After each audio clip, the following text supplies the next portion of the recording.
Estamos de volta com o nosso segundo bloco, a nossa segunda parte. Vem comigo! Eu tinha lhe perguntado no finalzinho da parte 1. Será que há doutrina que diferencia o dever anexo do dever acessório? Sim, há. Essa seria aquela pergunta de bolso de prova, né? Que a gente tem que estar preparado. Há quem na doutrina entenda que o dever acessório liga-se, na verdade, à indenização da mora. Aqui na doutrina compreenda que o dever acessório liga-se em verdade à indenização da mora. Então, se eu não paguei no prazo, eu vou ter que indenizar essa mora, os encargos, etc, coisa e tal. Ok. Agora, do outro lado, o dever anexo seria aquele dever implícito. E daí porque há essa distinção. Agora, eu dizia, alguns doutrinadores tratam a expressão como sinônimas, tá? Mas fica essa informação para ti, para na hora da prova você ficar atento a depender de como vem direcionado este enunciado. A terceira e última função da boa-fé que eu gostaria de tratar com vocês é a função restritiva ou limitadora, que, segundo a doutrina, decorre de dois artigos, do 422 e do 187 do Código Civil. 422 e 187 do Código Civil. Qual é a ideia aqui? A ideia, meu amigo, a ideia, minha amiga, é que o contrato ele pode ser revisado. Sim, o contrato ele pode ser revisado para que ele seja ajustado à boa-fé. Imagine você, juros abusivos. O magistrado pode aqui, enunciado 26 do Conselho da Justiça Federal, intervir no contrato, revisar aquele contrato para adequá-lo à ética. É possível que o faça. É possível que o faça sim. E nós aqui verificaremos, portanto, essa função restritiva ou limitadora. Meus amigos, me tirem uma dúvida. Será que a boa-fé, ela se aplicará apenas durante o contrato? Durante o negócio jurídico? Ou será que seria viável falarmos de uma boa-fé também pré-contratual e uma boa-fé pós-contratual? Como é que fica isso aí? A doutrina é unânime. Eu não conheço quem discorde da tese. Cito aqui apenas a título de exemplo dois enunciados doutrinários, tá? O 25 e o 170, ambos do Conselho da Justiça Federal, mas a doutrina é unânime, no sentido de que a boa-fé se aplica desde a parte pré-contratual até a parte pós-contratual. Seria a pós-eficácia da boa-fé. Olha que interessante. Eu citei aí para vocês alguns julgados. Lógico, o viés aqui é jurisprudencial. O primeiro deles do STJ, de responsabilidade civil pré-contratual, relacionado a uma negociação de revendedora de carros, né? Olha o número do RESP aí, é o RESP 1051065, Amapá, tá? O que aconteceu aqui? O sujeito foi se credenciar na fabricante como revendedor de carro, as negociações iam bem, a fabricante em um determinado momento falou, olha, você tem que adquirir um lote de carro agora pra gente seguir nesse contrato, ver que você realmente tem bala na agulha. Ele falou, deixa comigo, foi lá e adquiriu um lote de carro. E aí depois disso a fabricante falou, mas agora eu não quero mais não. Como é que fica o prejuízo? E esses carros? Claro, houve quebra aqui de uma boa-fé pré-contratual. Cito sempre em aula o caso do Zeca Pragodinho também, né? Como boa-fé pós-contratual. Para quem não lembra, o caso do Zeca Pagodinho foi aquele caso que ele fez a propaganda da Skin, uma cervejaria, e aí ficava todo mundo, experimenta, experimenta, experimenta, para ele provar a Skin. Ele provava a Skin, dava um sorriso. E pouco tempo depois, ele fez uma propaganda da Brahma. Da Ambev.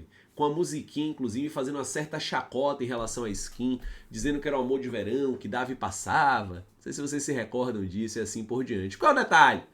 No primeiro contrato dele, tinha uma cláusula dizendo que ele não poderia fazer propaganda de empresa concorrente por um determinado prazo. E ele foi condenado a indenizar por quebra da boa-fé pós-contratual. Existem julgados do STJ também, cito um a título de exemplo, RESP 1149998 do Rio Grande do Sul, sobre a responsabilidade de retirar o nome do consumidor do cadastro de inadimplentes. Lógico, em até 5 dias. Obviamente, nós temos aí uma questão também ligada a uma boa-fé pós-contratual. Beleza? Vamos avançando, vamos ao tema de número 6 agora. Tema de número 6 que refere-se ao RESP 196-6556 do estado de São Paulo. É um RESP, meu amigo, um RESP, minha amiga, que trabalha com o tema da ordem do dia, um tema inovador no direito civil. Refiro-me a qual tema? Alimentos compensatórios. Alimentos compensatórios, que a gente pode chamar também como ressarcitórios, podemos chamar também como indenizatórios. Enfim, o que são, Luciano, estes alimentos compensatórios? São alimentos decorrentes de responsabilidade civil. Olha, você estudou comigo na aula passada, quando a gente analisou aí um tema de responsabilidade civil? Você estudou comigo na aula passada dois artigos importantes, o 944 e o 402. O 944 é aquele que nos dá a notícia da reparação integral. Princípio da reparação integral. É aquele que nos dá a notícia que a indenização ela é fixada de acordo com a extensão do dano. Tá lá no 944 do Código Civil. E o 402 do Código Civil, de seu turno, é aquele artigo que me trata sobre o pleito ou pedido de perdas e danos, que, como a gente já viu na aula anterior, englobará o dano emergente ou dano positivo, que é aquilo que você efetivamente perdeu, e o dano negativo ou lucro cessante, que é aquilo que você razoavelmente deixou de ganhar. Beleza. O que é que isso tudo tem a ver, Luciano, com o tema alimentos? Olha, os alimentos, eles podem ser deferidos nesse viés de responsabilidade civil. Sim, olhando inclusive para o nosso Código Civil, nós encontramos passagens legislativas que tratam sobre esses alimentos. O 948, por exemplo, do Código Civil, trata sobre a responsabilidade civil do homicida. Aquele que mata outra pessoa. Ele responde penalmente, mas responde também civilmente.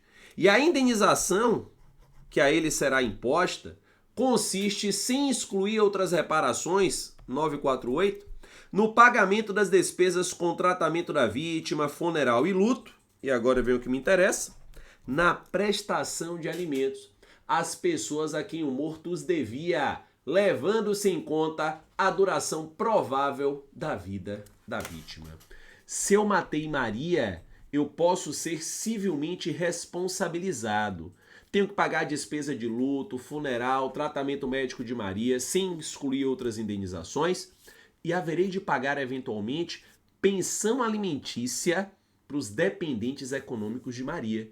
Porque ao tirar a vida de Maria, obviamente eu retirei deles o sustento. E aí eu vou pagar até a provável duração da vida de Maria.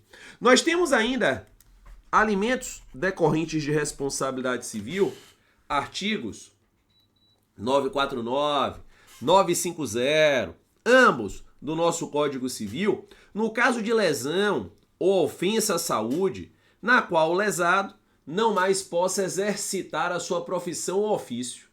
Então, é possível uma situação em que ele fique incapaz para a função que antes exercitava, como é possível uma situação ainda em que ele, meu amigo, ou ele, minha amiga, fique completamente incapaz para o trabalho.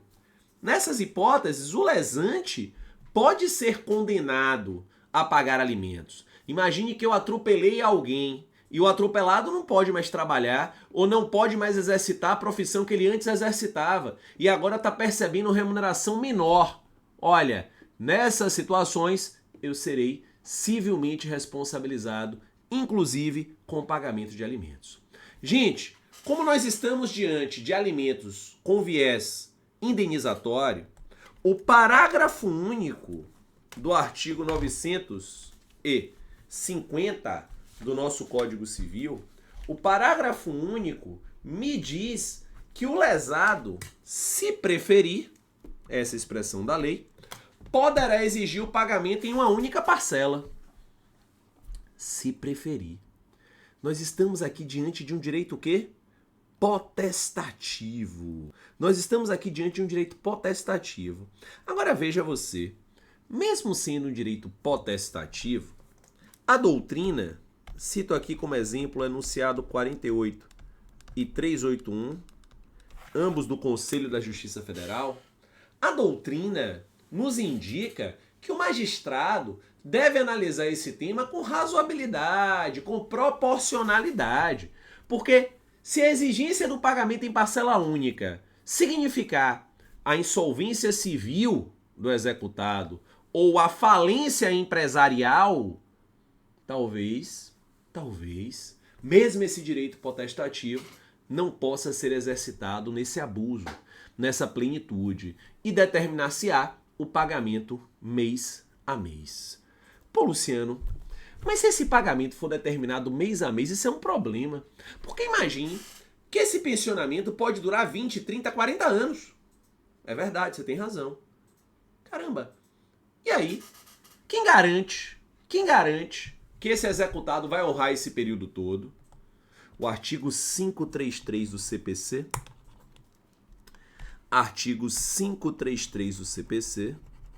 nos diz aqui, nos indica aqui, que nessa situação, meu amigo, é possível que o exequente venha a requisitar a constituição de renda, de capital, para assegurar o pagamento do valor. Então, que um determinado montante financeiro fique em uma determinada conta, bloqueada, como, obviamente, garantia disso. Ou ainda, uma hipoteca judicial. Garantias. O STJ, na súmula 313, de uma maneira muito racional e sábia, nos indica que essa exigência de garantia, ela independe da situação financeira do demandado.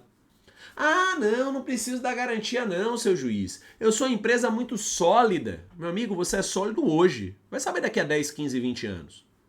Veja a Odebrecht em recuperação judicial. Quem imaginava, há 10 anos atrás, que a Odebrecht estaria em recuperação judicial? Ninguém. O AS, Camargo Corrêa. Ninguém imaginava isso. Tá? Então, é possível, diz a súmula 313, a exigência dessa garantia, ainda que o executado seja uma pessoa jurídica ou física com grande solvência financeira. De mais a mais, essa pensão ela pode ser estabelecida em salários mínimos. Tem uma súmula do STF, essa não tá aí, você dá um confere, eu não sei se é a 491 ou 419, é uma das duas, viu? Que diz isso, que você pode fixar em salário mínimo. Que aqui não tem problema, aquela vedação da indexação. E por que você pode fixar em salário mínimo, Luciano? Porque aí, ano a ano, ela já vai ali sendo atualizada, para que ela não perca o seu valor financeiro. Tá, Luciano, mas você falou no julgado há pouco de alimento compensatório na área de famílias. E até agora você está me falando de alimento compensatório com viés de responsabilidade civil. Essas ideias dos alimentos compensatórios se aplicam à seara familiar? Resposta positiva. O STJ não é de hoje, RESP 1290313 das Alagoas, nos indica que sim, você pode trazer estes alimentos compensatórios para aplicar aqui na seara familiar. Inclusive, como ele tem fato gerador diverso, você pode até cumular na sua ação com a pensão alimentícia. Porque a pensão alimentícia ela objetiva a manutenção do quê? Da vida.